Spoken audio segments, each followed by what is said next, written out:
أعوذ بالله من الشيطان الرجيم بسم الله الرحمن الرحيم الحمد لله حمدا كثيرا طيبا مباركا والصلاة والسلام على رسوله سيدنا ونبينا ومولانا محمد صلى الله عليه وسلم وعلى آله وأصحابه أجمعين. அளவற்ற அருளாளனும் நிகரற்ற ஏற்றமிகு பேரன்பும் கொண்ட ஏக வல்லவனாம் அல்லாஹ் ஒருவனை போற்றி புகழ்ந்து ஆரம்பம் செய்கின்றோம். அந்நிலம் பெருமானார் முஹம்மது நபி ஸல்லல்லாஹு அலைஹி வஸல்லம் அவர்கள் மீதும் அவர்களை பின்பற்றியோர்கள் மீதும் அவர்கள் மீதும் அல்லாஹ்வினுடைய அன்பும் அருளும் நலமும் வளமும் முழுமையாக நிறையற்றுமாக என்று பிரார்த்தித்த வண்ணம் எனது உரையை துவங்குகின்றேன். அன்பான ஜிடிஎம் நேயர்களே, இன்றைக்கு நோன்பு 17. இஸ்லாமிய வரலாற்றிலே ரமதான் மாதத்தினுடைய 17ஆம் நாளுக்கென்று மிக பெரிய ஒரு வரலாற்று பதிவு உண்டு. நம்மில் எத்தனை பேருக்கு அது தெரியும் என்பது எனக்கு தெரியாது. ஆனால் அன்றைக்கு மக்காவில் உள்ள குறைஷிகளுக்கும் மதீனாவில் உள்ள முஸ்லிம்களுக்கும் பத்ர் என்று சொல்லக்கூடிய இடத்தில் நடைபெற்ற மிகப்பெரிய ஒரு போர். பத்ர் போர் என்பது இஸ்லாமிய வரலாற்றினுடைய மிகப்பெரிய திருப்பு முனையாக அமைந்தது. வெறும் போராக அது அமையவில்லை, சத்தியத்திற்கும் அசத்தியத்திற்குமான போராட்டமாக அது அமைந்திருந்தது. இஸ்லாமிய வரலாற்றிலே ஹிஜ்ரி 2ஆம் ஆண்டு ரமதான் மாதம் 17ஆம் நாள் நடைபெற்ற அந்த போர் வெறும் ஒரு இராணுவ மோதல் மட்டுமல்ல, அது இறை நம்பிக்கைக்கும் ஈமானிய உறுதிக்கும் அதிகார மமதிக்கும் இடையே நடந்த ஒரு போர். ஏனென்றால் அந்த போர் மிக குறைந்த எண்ணிக்கையிலான முஸ்லிம்களுக்கும் தங்களை விட 3 மடங்கு பெரிய படையை அவர்கள் எவ்வாறு எதிர்கொண்டார்கள் என்பதுதான் இதில் ஆச்சரியமான விஷயம். பெருமானார் ஸல்லல்லாஹு அலைஹி வஸல்லம் அவர்களும் அவருடைய தோழர்களும் தங்களது வீடுகள், தங்களது சொத்துக்கள் அத்தனையையும் இஸ்லாத்தை ஏற்ற ஒரே ஒரு காரணத்திற்காக உயிர் பிழைத்தால் போதும் என்று மக்காவிலேயே அத்தனையும் விட்டுவிட்டு மதீனாவிற்கு ஹிஜ்ரத் செய்து வந்து விட்டார்கள். ஆனால் இவர்களெல்லாம் மதீனாவிற்கு வந்த பிறகு அங்குள்ள மக்கத்து குறைஷிகள் என்ன செய்தார்கள் என்றால், விட்டு வந்த முஸ்லிம்களுடைய சொத்துக்களை அபகரித்து அதன் மூலமாக தனது வியாபாரங்களை அவர்கள் பெருக்கி தனது பொருளாதாரத்தை அவர்கள் வளப்படுத்தி கொண்டிருந்தார்கள். இப்படிப்பட்ட ஒரு நிலையில்தான் மக்காவில் இருக்கக்கூடிய அந்த குறைஷிகளுடைய வியாபாரத்தை முடித்து கொண்டு அபூ சுஃபியானுடைய தலைமையில் ஒரு வியாபார குழு ஒன்று மதீனாவின் வழியாக அது மக்காவிற்கு போவதை அறிகின்றார்கள். உடனே பெருமானார் ஸல்லல்லாஹு அலைஹி வஸல்லம் அவர்கள் தனது தோழர்களை அழைத்து சொல்கின்றார்கள், ஒரு வியாபார குழு, அதை நாம் மறிக்க வேண்டும், அதிலிருந்து பொருளாதாரத்தை நாம் அவர்களிடமிருந்து தடுத்து எடுத்து வர வேண்டும், அதன் மூலமாக அவர்களுக்கு ஒரு பாடத்தை கற்றுக் கொடுக்க வேண்டும் என்று அவர்கள் சொன்னார்கள். அதை அந்த வியாபார குழுவை மறிப்பதற்காகத்தான் அன்றைக்கு வெறும் 313 தோழர்களோடு அவர்கள் புறப்பட்டு செல்கின்றார்கள். ஆனால் அங்கே சென்ற பிறகுதான் தெரிகின்றது, அவர்கள் சொத்துக்களை, அவர்கள் வியாபாரத்தினுடைய பொருள்களை அபகரிப்பதற்காக இவர்கள் வரவில்லை. உண்மையில் அங்கே ஒரு போர் செய்ய வேண்டிய கட்டாய சூழ்நிலைக்கு அங்கே ஆளாக்கப்படுகின்றார்கள். அப்படி இருந்தும் கூட அன்றைக்கு 313 வீரர்கள் மட்டும்தான் இருந்தார்கள். 2 குதிரைகள், 70 ஒட்டகங்கள். எதிர்த்தரப்பை பாருங்கள், அங்கே குறைஷிகள் 1000 பேர்கள் இருந்தார்கள். இவர்களை விட 3 மடங்கு அதிகம். அவர்களிடத்தில் 100 குதிரைகள் இருந்தன. இவர்களிடத்தில் வெறும் 2 குதிரைகள். அவர்களிடத்தில் 600 கவச உடைகள் இருந்தன. நூற்றுக்கணக்கான ஒட்டகங்கள் இருந்தன.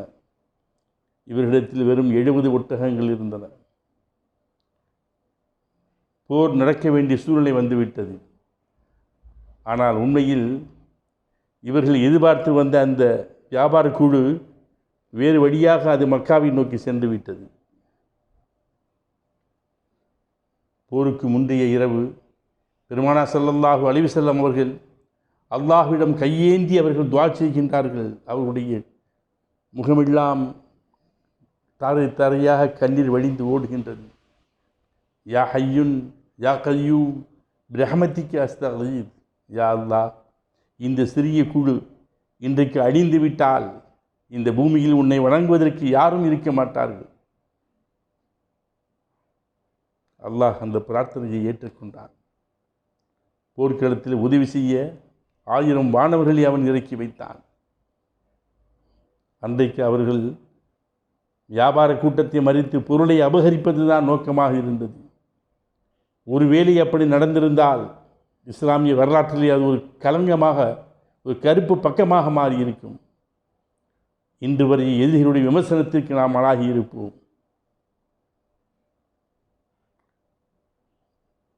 முஸ்லிம்கள் என்றால் நீங்கள் கொள்ளை கூட்டமாக இருக்கின்றீர்கள், மற்றவர்களுடைய பொருள்களை அபகரிக்கக்கூடியவர்களாக இருந்திருப்பீர்கள் இன்றைக்கு ஒரு கருப்பு பெயர் வரலாற்றில் இடம்பெற்றிருக்கும். அல்லாஹ் மிகப்பெரியவன். அவன் அன்றைக்கு அதை உணர்ந்துதான் அதை போராக மாற்றினான். அதன் மூலமாக நமக்கு பல பாடங்கள் கிடைக்கின்றன. சரித்திரத்தை அந்த சம்பவங்களை முழுமையாக நாம் படித்து வரும் பொழுது வெறும் ஒரு போராக அது தெரியவில்லை, தற்காப்பு யுத்தமாக மட்டும் அது தெரியவில்லை. அதிலிருந்து நமது வாழ்விற்கு தேவையான மிக முக்கியமான பாடங்கள் பல அமைந்திருக்கின்றன. அதுதான் இன்றைக்கும் இஸ்லாமிய சரித்திரத்தில் அது தொடர்ந்து கொண்டே இருக்கின்றது. முதல் பாடம், அல்லாஹ்வின் மீது அசைக்க முடியாத நம்பிக்கை, தவக்குல் இருக்க வேண்டும். வெற்றி என்பது அது ஆயுதங்களினாலோ அல்லது வெறும் எண்ணிக்கையினாலோ கிடைப்பது இல்லை. அது உண்மையில் அல்லாஹ்வினுடைய உதவியினால் தான் கிடைக்கின்றது.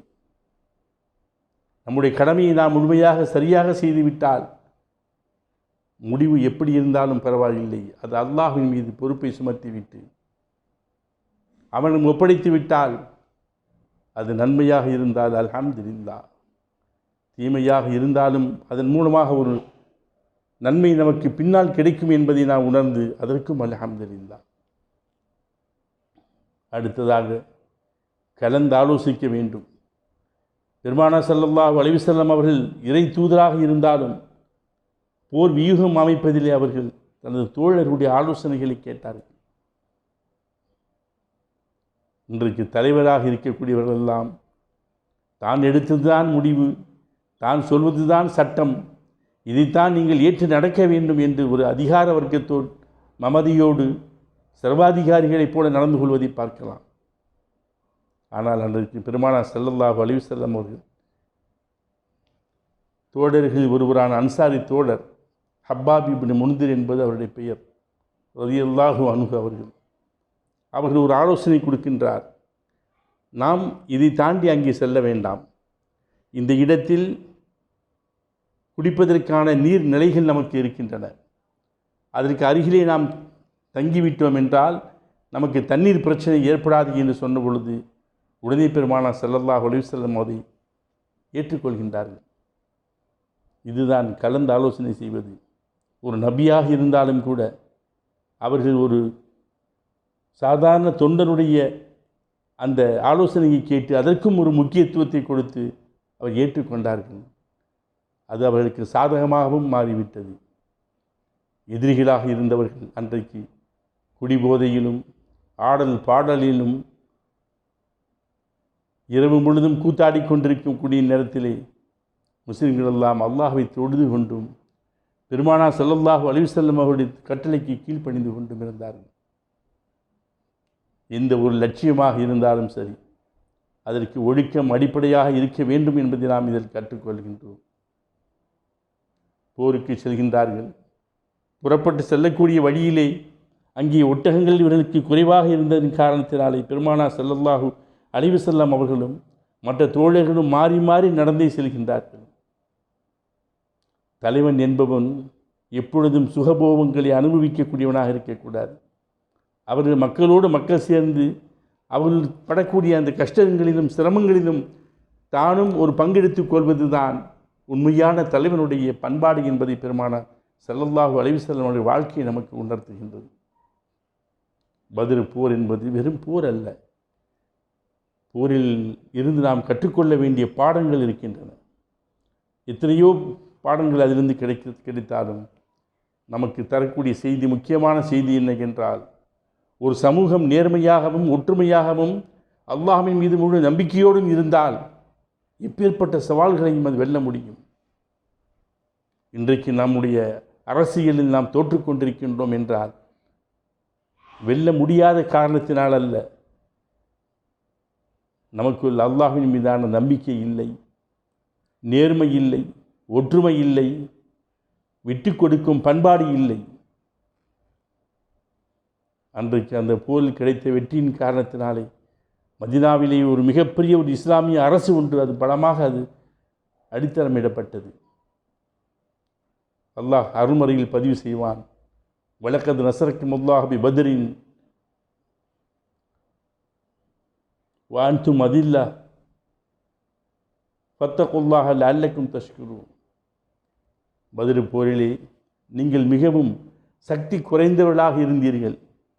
அல்லாஹ் உங்களுக்கு உதவி செய்தான். ஏன்? நீங்கள் அவனுக்கு நன்றி செலுத்துவதற்காக. ஆகவே அல்லாஹ்வை நீங்கள் அஞ்சி பயந்து நடந்து கொள்ளுங்கள். அன்றைக்கு எதிரிகளுடைய மனநிலையும் அவர்களுடைய அந்த படையினுடைய குணமும் எப்படி இருந்தது என்றால், அவர்களுடைய அகந்தை. குறைஷியர்களுடைய படை மதீனாவை நோக்கி வந்தபோது அவருடைய நோக்கம் வெறும் போர் மட்டுமல்ல, தங்களுடைய அதிகாரத்தை நிலைநாட்டுவதும் கூட.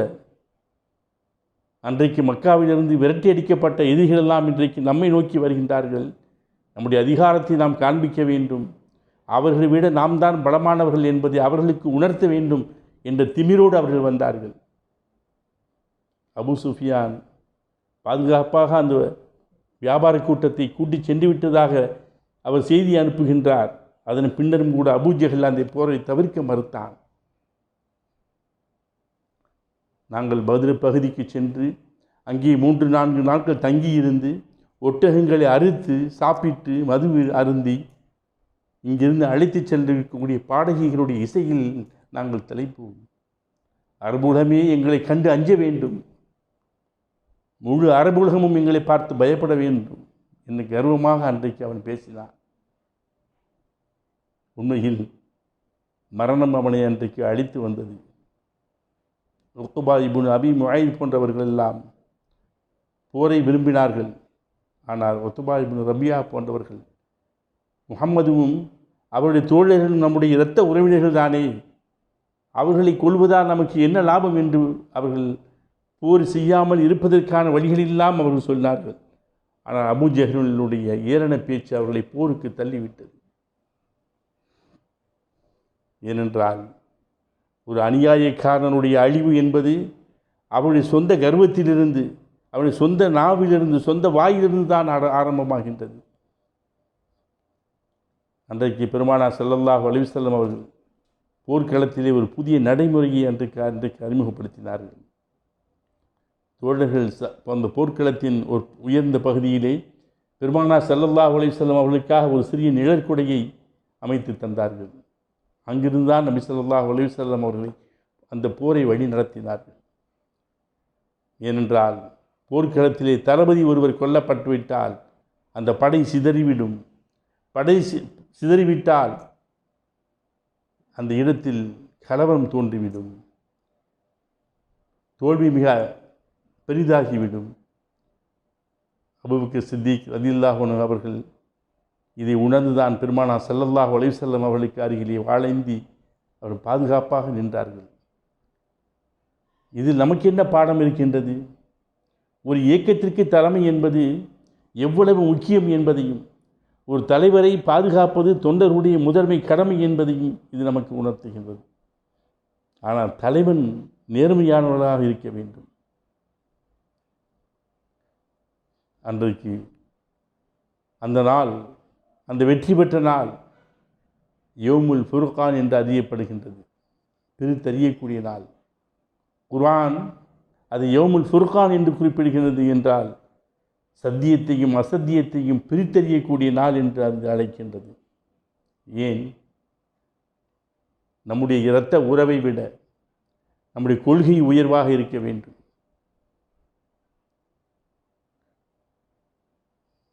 அன்றைக்கு அந்த போரிலே ஒரு தந்தை மகனுக்கு எதிராக நின்றார், சகோதரன் இன்னொரு சகோதரனுக்கு எதிராக நின்றார். உமர் ரலியல்லாஹு அன்ஹு அவர்கள் தனது மாமனாரையே அந்த போரில் எதிர்கொண்டார்கள். அபூபக்கர் சித்திக் ரலியல்லாஹு அன்ஹு அவர்கள், அவருடைய மகன் அப்போது அவர் இஸ்லாத்தை ஏற்கவில்லை, மக்காவில் இருந்தார். அன்றைக்கு பெருமானார் ஸல்லல்லாஹு அலைஹி வஸல்லம் அவர்களுக்கு எதிரான அந்த போர்க்களத்திலே அவர் தந்தைக்கு எதிராக நின்று போரிட்டார். உண்மைக்கும் பொய்க்கும் இடையிலான போராட்டத்திலே உறவுகளை விட நம்முடைய கொள்கை, ஈமான், இறை நம்பிக்கை மேலானது என்பதை அன்றைக்கு உலகம் உணர்ந்து கொண்டது. பின்னாளிலே ஒரு முறை அபூபக்கர் சித்திக் ரலியல்லாஹு அன்ஹு அவரிடத்திலே மகன் சொன்னார், நான் அந்த போரிலே உங்களை பார்த்தேன், எனக்கு எதிரிலே நீங்கள் வந்தீர்கள், ஆனால் நான் உங்களை வெட்டுவதை தவிர்த்து கொண்டேன் என்று சொன்னார். அபூபக்கர் சித்திக் ரலியல்லாஹு அன்ஹு சொன்னார்கள், அப்படியா? நான் அந்த போரில் அந்த கூட்டத்தில் உன்னை நான் கவனிக்கவில்லை, பார்த்திருந்தால் நிச்சயமாக நான் உன்னை கொலை செய்திருப்பேன், வெட்டியிருப்பேன் என்று சொன்னார்கள். இதுதான் உண்மைக்கும் பொய்க்கும் இடையிலான போராட்டம். உறவுகளை விட, இரத்த பந்தத்தை விட ஈமான் மேலானது என்பதை அன்றைக்கு உலகம் உணர்ந்து கொண்டது. போரில் வெற்றி பெற்று விட்டோம் என்ற மமதை முஸ்லிம்களுக்கு வந்ததே இல்லை. போர் முடிந்த பிறகு முஸ்லிம்கள் சுமார் 70 கைதிகளை பிடித்தார்கள். அன்றைக்கு கால வழக்கப்படி எதிரிகள்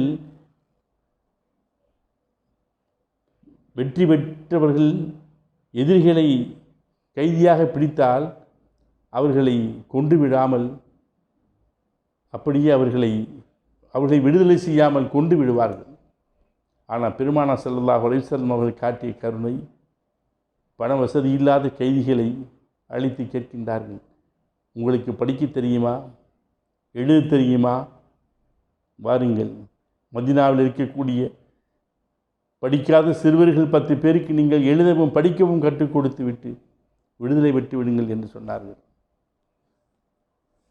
சஹாபாக்கள் தாங்கள் வெறும் பேரிச்சம்பழங்களை மட்டும் சாப்பிட்டு கொண்டு கைதிகளுக்கு ரொட்டிகளை வழங்கினார்கள்.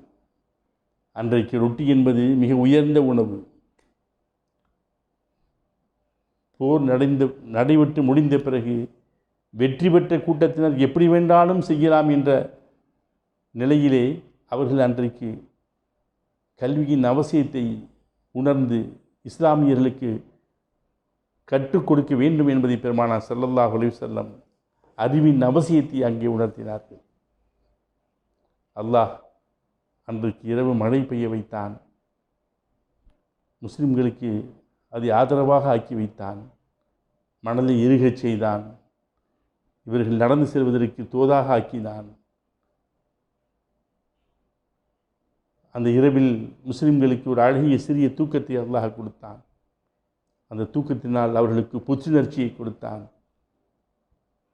ஏனென்றால் நாம் அல்லாஹ்வுடைய பக்கத்திலே ஒரு அடி எடுத்து வைப்போம் என்றால் நிச்சயமாக அல்லாஹ் நம்மை நோக்கி ஓடி வருவான். நாம் ஒரு ஜான் நெருங்கி வந்தால் அவன் நம்மை நோக்கி ஒரு முழம் நெருங்கி வருவான்.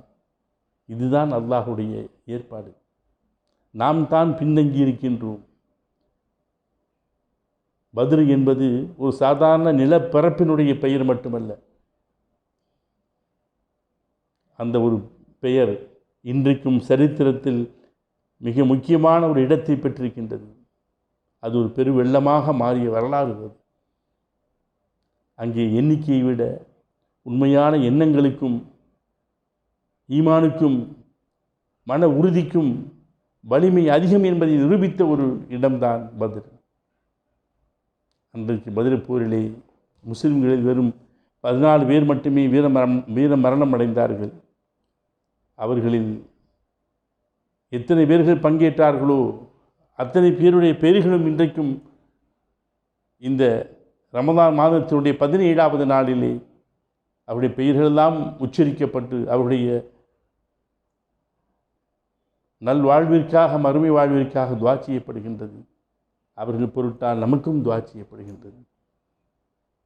சரித்திரத்தில் பத்ர் போரை பற்றி பேசுவது மிக நீண்ட ஒரு வரலாறு. அது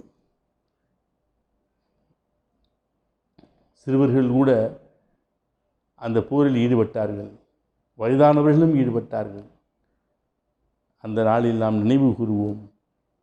பத்ரை பற்றி சரித்திரத்தை எடுத்து படித்து பார்ப்போம். இன்றைய தலைவர்களும் தலைவர்களுக்கு பின்னால் இருக்கக்கூடிய தொண்டர்களும் கட்சிகளும் இயக்கங்களும் ஒரு போர் நடைபெற்றது, அந்த போரில் என்ன சம்பவங்கள் நிகழ்ந்தது, அதன் மூலமாக நமக்கு கிடைக்கக்கூடிய பாடங்கள் என்ன என்பதை இவர்கள் உணர்ந்து பார்த்து படித்து அதை இன்றைய வாழ்வில் கொண்டு வருவது தான் பத்ருடைய உண்மையான நோக்கம். இதை உணர்ந்து நாம் நடப்பதற்கு அல்லாஹ் நமக்கு தௌஃபீக் செய்வானாக. வாஹிர் தஅவானா அல்ஹம்துலில்லாஹி ரப்பில் ஆலமீன். அஸ்ஸலாமு அலைக்கும் வரஹ்மத்துல்லாஹி தஆலா வபரகாத்துஹு.